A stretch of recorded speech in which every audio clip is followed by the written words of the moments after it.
I'm about to do a comparison on two different mixers that I have here.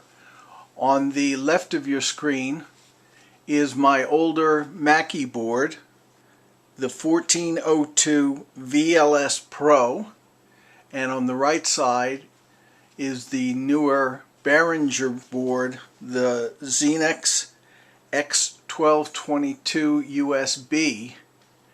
And I'm going to explain some of the similarities and some of the differences. As I said, this Mackie board is something I've had at least 10 years, probably closer to 12 or 13 years.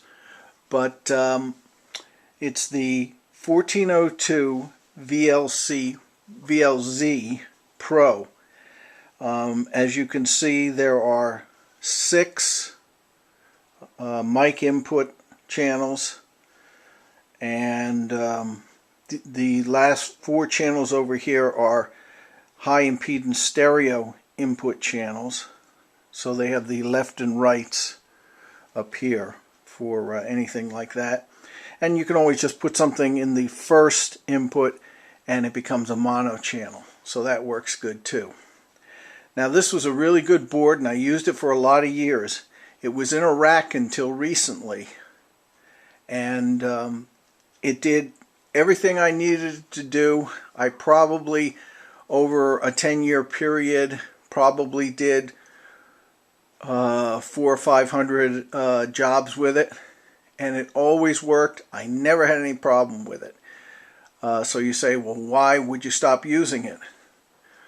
Well, I didn't actually stop using it so much as I stopped hauling around the big rack that it was in. I had it in a big rolling rack with a lot of effects in the rack, and it was very heavy, and some of the clubs I started playing had stairs that you had to go up, and often I had to try and lug the whole case upstairs by myself. So I decided to get a second board for smaller gigs and use that and leave this board for any gigs where I needed more channels and more room for what we were doing. The first board I bought to sort of replace the Mackie in smaller gigs was this Soundcraft mixer. This Soundcraft mixer had 4 mic inputs and 4 stereo channels over here, similar to the Mackie, left and right stereo, and you can put something in the left input only and it becomes a mono channel. Now, the band I'm working with went from being a bigger band to being a duo with using computers and MIDI stuff. So this worked fine for us on smaller jobs where I only needed 4 or 5 inputs. And the Soundcraft was fine, it worked good, and it had something that was important to me. It had built-in effects. Reverb, echo, delay rather, and it worked fine. But it didn't have enough inputs. I still needed at least 2 more inputs. So the next board I got was this Behringer board, the Xenyx X1222USB. This board has a lot of features on it that weren't available in the Mackie board when I got that years ago.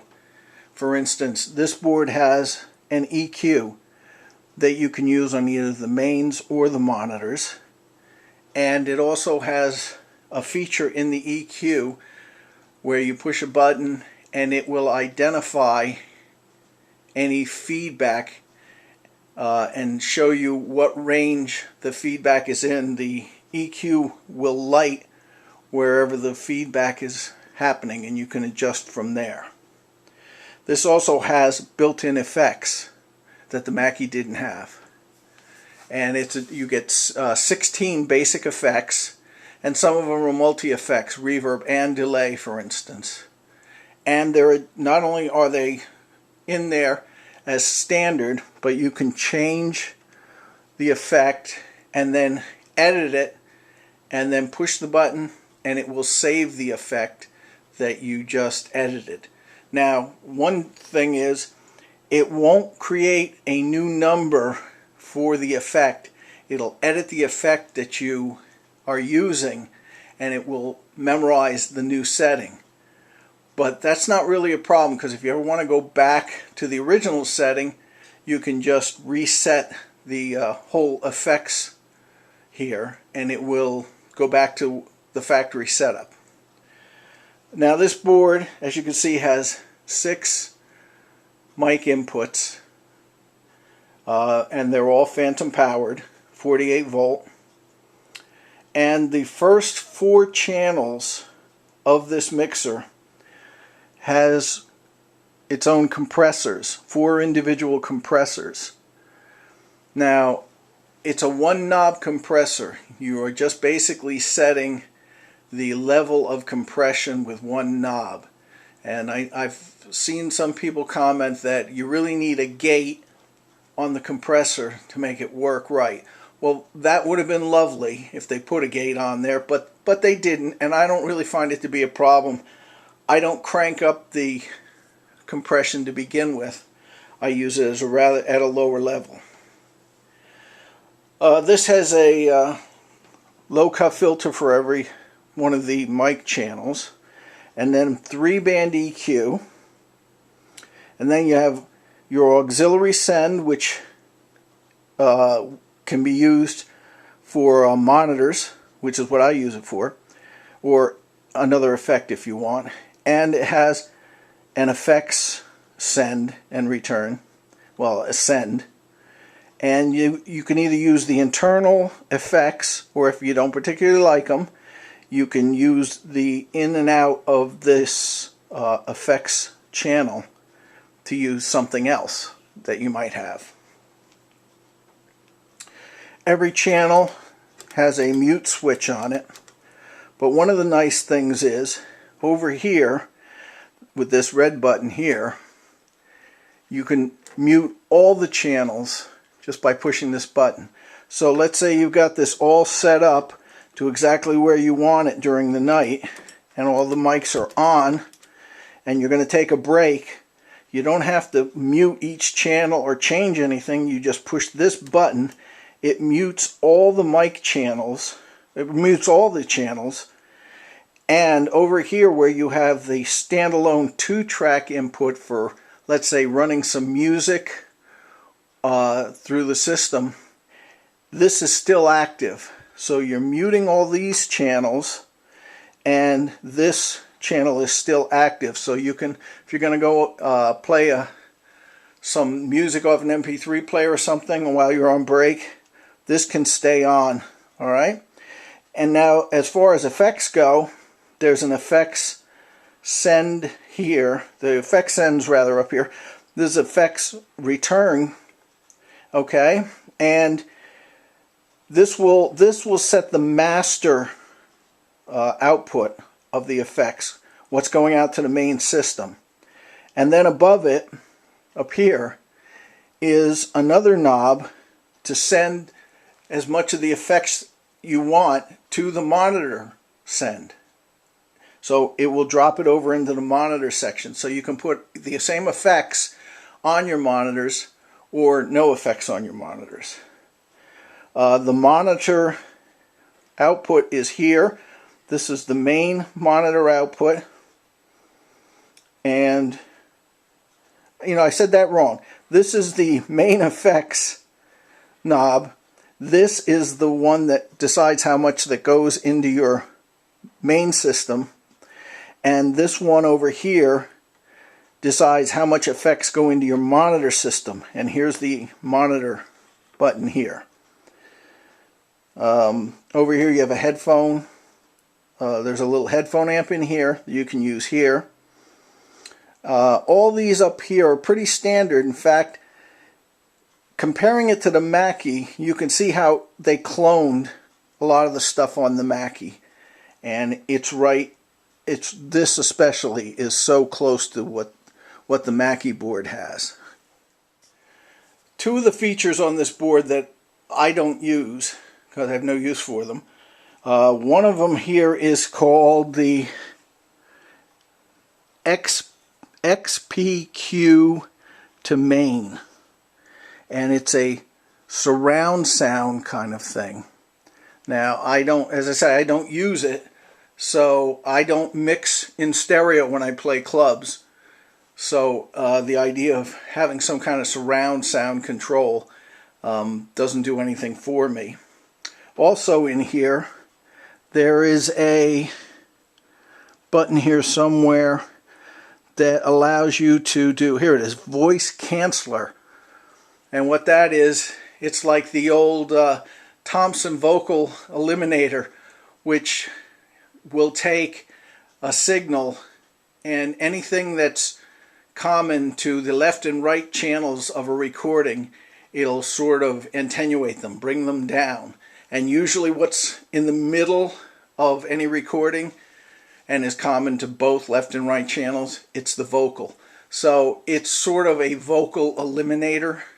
But once again, I don't know how well it works because I have no use for it, and I've never tried to use it. As far as overall sound goes, the Behringer's a little bit quieter than the Mackie. That probably has to do with the improvement in IC chips and whatnot. In the years since I bought the Mackie, they've been improved. So Behringer's taken advantage of some newer technology to make the board quieter, and it is very quiet.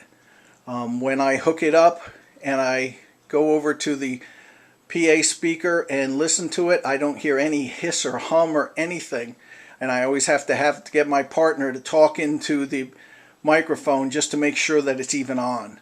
So for me, it's very, very quiet. So one more thing to talk about, prices.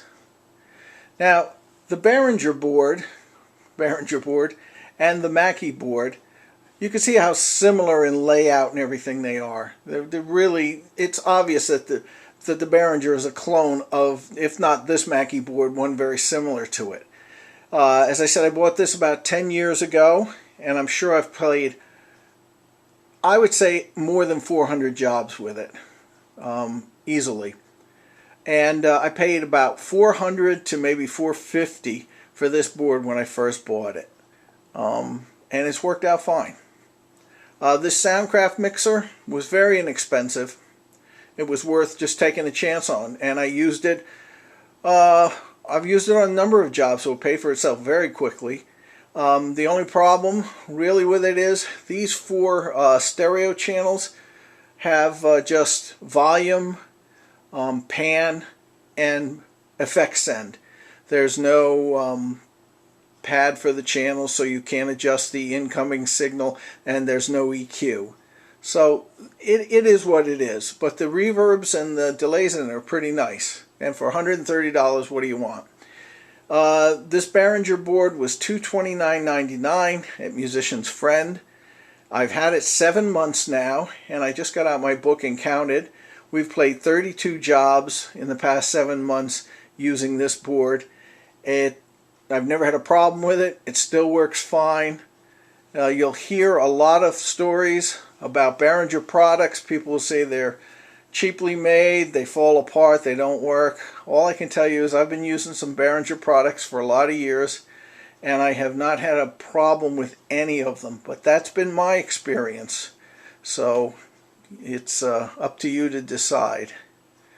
But thanks for watching, and if you have any questions, post them below, and I'll try and get back to you as soon as I can. And subscribe to my channel, because I've got some new guitars coming that I want to tell you about. Thanks.